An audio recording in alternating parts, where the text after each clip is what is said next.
అనిపిస్తుంది. మళ్ళీ బ్లైండ్నెస్ అనేది ఒక ఆయనది హెల్త్ ఇష్యూ, కానీ అది ఇష్యూ వల్ల ఆయన చాలా ఫేస్ చేసిండు. దానివల్ల ఈ మూవీకి మళ్ళీ మస్తు హైలైట్ అనిపించింది. చాలా బాగుంది సినిమా అయితే. స్టోరీలో హైలైట్ అంటే లాస్ట్ వరకు వచ్చి చూసేసి వచ్చి నేను స్టన్ అయిపోయినా. అసలు నాకు ఇప్పుడు కూడా మాటలు రావట్లేదు, ఏం చెప్పాలో అర్థం అవ్వట్లేదు. సినిమా అయితే చాలా థ్రిల్లింగ్ ఉంది. ఇలాంటి సినిమాలు మరెన్నో తీయాలని కోరుకుంటున్నా. కానీ ఇలాంటి సినిమాలు తీయడం వల్ల బయట పబ్లిక్ కూడా తెలిసి వస్తుంది ఎలా పీపుల్ ఎలా ఉంటుందో. సూపర్. అసలు హీరో ఏ సినిమా చేసినా కిరాక్ ఉంటుంది సినిమాలు అయితే. సినిమా అంటే నేను 4 ఇస్తా. అతను హాస్పిటల్లో మెంటల్గా ఉంటాడు, అది చాలా నచ్చింది. Okay bye. నేను ఇప్పుడే ప్రసన్నవదనం అనే మూవీ చూశాను. చాలా అంటే చాలా బాగా అనిపించింది. ఎక్కడ కానీ బోర్ కొట్టలేదు. ఆ సస్పెన్స్లు మాత్రం అసలు ఎక్స్పెక్ట్ చేయలేదు.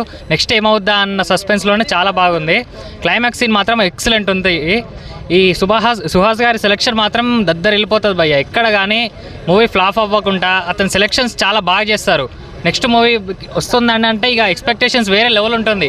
ప్రసన్నవదనానికి కూడా అందుకే వచ్చాను, ఎక్స్పెక్టేషన్ రీచ్ అయిపోయింది భయ్య. నెక్స్ట్ టైం ఇక అతను కూడా పాన్ ఇండియా సినిమాస్కి అలా వెళ్ళిపోతూనే ఉంటాడు.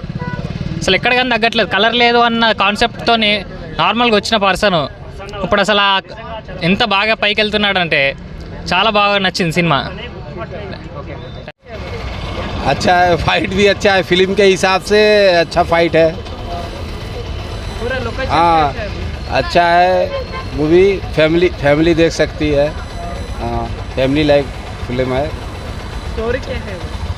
स्टोरी वही ये लेडीज़ के ऊपर है जो एक्सीडेंट करे, सो पूरा कहानी उस पर ही है. ये जुड़वा बहन के ऊपर है, जो दोनों लेडीज है. पिक्चर अच्छा है, फिल्म अच्छा है. सॉन्ग भी अच्छा है. सॉन्ग लेकिन छोटा है, सॉन्ग छोटा है लेकिन अच्छा है.